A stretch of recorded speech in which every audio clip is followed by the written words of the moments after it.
Hello mga ka-proud! Welcome back dito sa aking YouTube channel. And for today's video ay hindi maganda ang aking isi-share sa inyo dahil nga yung aking inahing kambing ay nanganak kagabi, no?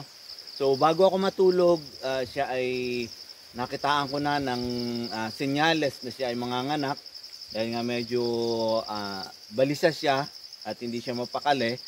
And then bala ko sana na alalayan siya sa kanyang panganganak, kaso lang nasa around 11 o'clock na yun eh. So kailangan ko nang matulog dahil medyo pagod din ako kahapon, kaya nagdesisyon ako na wag na lang siyang alalayan dahil actually pang ilang anak niya na rin to.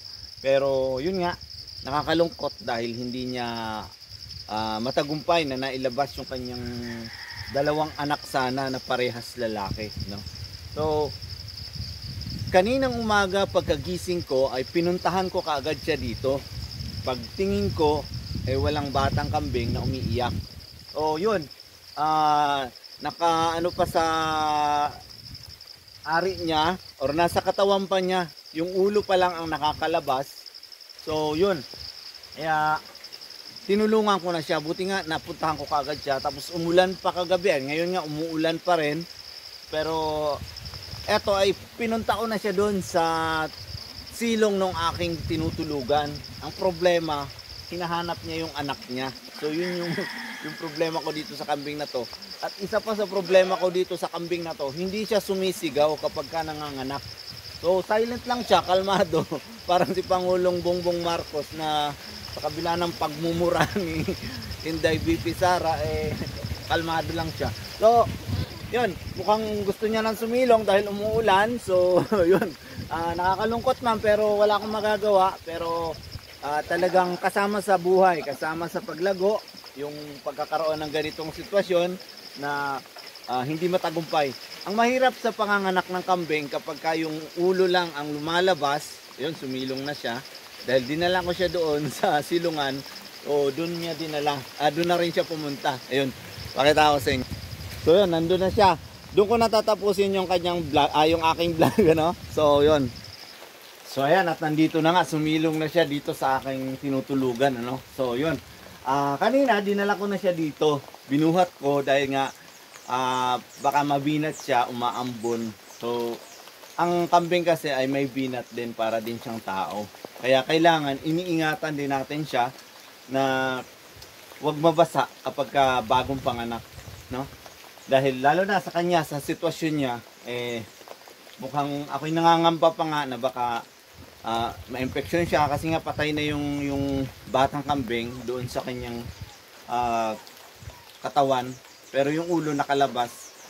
Ang mahirap kasi kapag nanganganak ang kambing natin, ang pinaka-normal talaga na panganganak ng kambing ay yung dalawang paa, no? Dalawang paa ay unang lalabas. Kasunod yung ulo. Yun ay maganda, madali siyang makalabas. Pero kapag ang ulo lang ang lumabas, bumabangga kasi to sa pinakang ano niya, yung tawag na to, dun sa ari niya, bumabangga yung balikat ng kambing. Kaya mahirap palabasin. So kagabi, gustong gusto ko siyang tulungan kasi nga parang balisa siya at medyo matagal yung kanyang pagle-labor, kaya gusto ko siyang tulungan. Pero dahil nga pagod na ako, tapos inaantok na rin ako, nabuti ko na lang na magpahinga. And then sabi ko, kinaumagahan ay sisilipin ko na lang kaagad siya. So yun nga, yun yung naabutan ko na ganun ang naging sitwasyon. So umulan ngayon, yan, nababasa ako. So yun, ganun ang sitwasyon niya, pero nagpapasalamat pa rin ako na naabutan ko siya.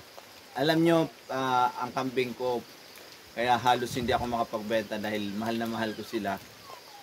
Parang tuwang-tuwa siya na dumating ako. Hindi na nga lang ako nakapag-video kasi nga solo lang ako dito. Wala akong mag-aabot ng camera. At mas inuna ko talaga yung sitwasyon. Inuna ko yung sitwasyon niya na mailigtas yung inahin dahil sayang din. Nasa around 4,000 to 5,000 kasi siguro to, no? Kung ibebenta pag dito lang na presyo. Pero pag sa malaria sa may Bulacan, makaabutin to ng mga siguro 8,000, mga ganyan. Kasi doble yung kinikita ng mga mamimilya, no? So yun, malungkot pero nagpapasalamat pa rin ako na nailigtas ko. Yan yung problema ko dito dahil may aso ako at siguro yun yung naging dahilan din niya kaya hindi niya mailabas ng maayos yung anak niya dahil nadidistract siya dun sa 3 kong aso dahil binabantayan. Binabantayan, kinakain kasi nila yung inunan. Pero may tendency din na kumain to ng batang kambing, lalo na kapag bagong-bago panganak talaga, no? Kaya talagang binabantayan ko, tapos binubugaw ko talaga sila para alam nila na hindi nila dapat yun kainin dahil yun mga alaga ko yun. So yun. So hanggang dito lang muna ang aking may share sa inyo. Malungkot pero masaya pa rin ako na nakaligtas yung aking inahin.